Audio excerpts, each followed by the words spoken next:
This is not a message for the curious. This is not another morning affirmation designed to gently lift your mood before you return to your cage. This is for the soul that has felt the deep, agonizing truth of mediocrity. This is for the warrior whose patience has run out. You click on this because you are tired of the constant, slow hemorrhage of potential that has defined your comfortable yet empty life. You are ready to stop merely existing and finally begin to live, but existence has built an escape route for you. It has laid out a safety net, a comfortable cushion, a back door exit labeled Plan B, and that Plan B is the single most destructive piece of intellectual property you own. It is the invisible enemy that whispers doubt and ensures you never call upon the true, ferocious, necessary power required to achieve greatness. Let me tell you the story of a man who understood the fundamental geometry of success. His name was Hernan Cortes. When he landed on the shores of Veracruz in the 16th century, facing an enemy vastly superior in numbers, his soldiers were terrified. They looked back at the ships, their only way home, their comfort, their Plan B. Cortes knew that as long as those ships existed, a part of their will would always be reserved for retreat. A part of their energy would be wasted calculating the distance back to safety, and so Cortes didn't just give an order. He committed an act of absolute, defining conviction.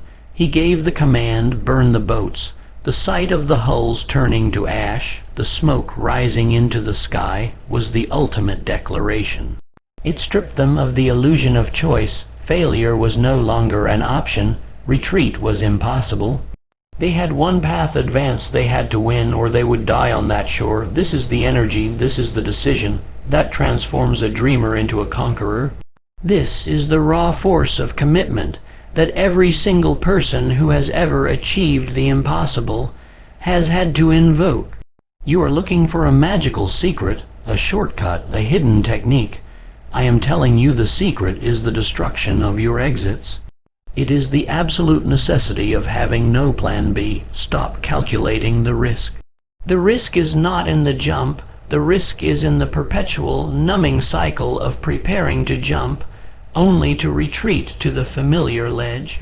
When you entertain a Plan B, you are signing a psychological contract with your subconscious mind that allows you to fail. You are giving yourself permission to half-effort your primary goal because, in the back of your mind, you have already decided that the safety of the fallback option is acceptable. But the acceptable life is the enemy of the extraordinary life. The acceptable choice is the slow poison that kills the magnificent vision within you. True faith, the kind that Napoleon Hill identified as the essential starting point of all riches, is not about wishing. It is about acting as if failure is a mathematical impossibility. It is the belief that transcends logic, and logic dictates that you should always have a backup plan. But logic is designed for survival, not for supremacy. The difference between the person who dreams of a new life and the person who lives it comes down to a single moment of internal, spiritual arson, the moment you burn the boats of your doubt. Think of the great minds. Thomas Edison, when his labs burned down, losing years of work, simply watched the fire and reportedly told his son, "Go get your mother and her friends. They'll never see a fire like this again." When asked why he wasn't stressed, he said, "It's all right. We've just gotten rid of a lot of rubbish." His focus did not shift to a Plan B. His only immediate focus was the opportunity now visible in the ashes. Abraham Lincoln failed in business, suffered nervous breakdowns, and lost political campaigns for 2 decades straight. But he never possessed a Plan B to return to the simple life. His mission was not a desire, it was an iron-clad destiny. Greatness does not allow for a safety net. Greatness demands you show up naked, armed only with your purpose, knowing that retreat is death. Now, let's confront the fear that keeps your lifeboats floating. It is the fear of financial ruin, the fear of what your critics will say, the fear of looking like a fool. These fears are just smoke, thin illusions conjured by a survival-focused ego. Your ego loves Plan B. Plan B is its favorite toy, its protective blanket. But your higher self, the self capable of generating the fortune, the business, the impact you desire, needs the challenge. It needs the pressure cooker. It needs the sight of the burning ships. Pressure creates the diamond. The pressure of necessity forces your creativity to function at a level you did not know was possible. When retreat is an option, your brain works at 40%. When retreat is impossible, when the stakes are everything, your mind enters a hyper-focused state, unlocking solutions and pathways that were hidden behind the comforting facade of your backup plan. You will find the money, you will find the connection, you will find the unique angle because you must. The universe respects necessity. It does not respect casual desire. This shift in focus, this radical commitment, is the foundation of what Hill called the definiteness of purpose.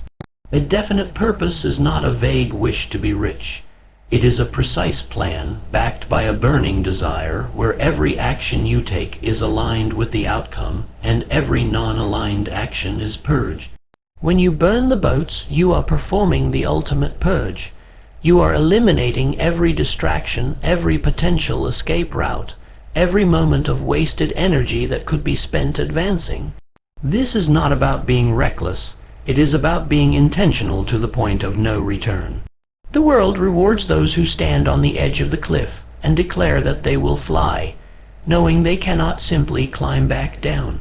The world does not reward the cautious observer standing safely in the middle of the field, calculating the wind. The energy you are holding back, the effort you are reserving for your Plan B, is the exact energy required for your Plan A to succeed. You must redirect 100% of your mental and emotional capital. Consider the discipline this demands. It is the discipline of the Spartan soldier who trained for one purpose. It is the discipline of the Olympic champion who sacrifices years of comfort for one moment of glory. That level of discipline is only available to the person who has eliminated their comfort zone. That level of focus is only possible when you know that if you fail here, there is no there to go to. This is the spiritual law of compounding effort. When you stop dividing your effort among 2, 3, or 4 possibilities, and you instead channel all of that singular, focused will toward a single objective, the return on that effort accelerates exponentially. You become a laser beam, not a floodlight. The floodlight merely illuminates the room. The laser beam cuts through steel. You must cut through the steel of resistance, the steel of competition, the steel of self-doubt.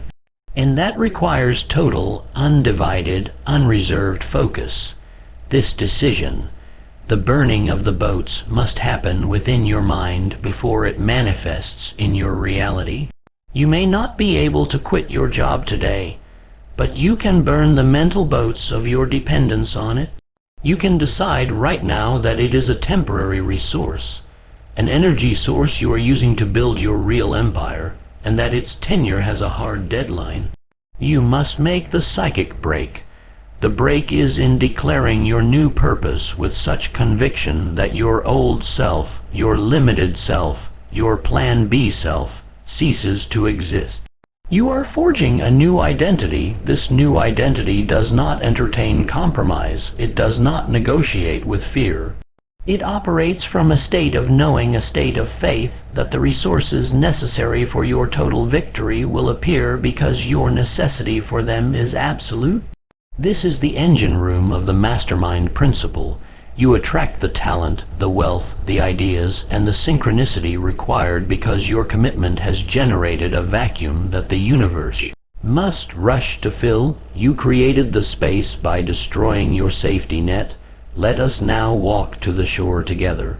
Look back at the ships. They represent the easy path, The job you hate, the relationship that drains you, the belief system that limits you, the comfortable routine that is slowly killing your soul. They look safe, but they are traps. They are monuments to regret. They are the potential energy you never converted into kinetic force.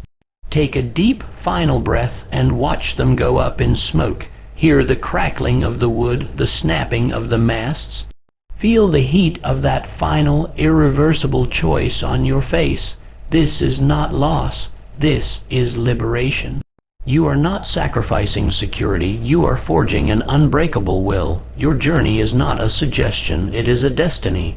There is no longer a path back to the person you were. There is only the person you are becoming. Advance. Your victory is now necessary.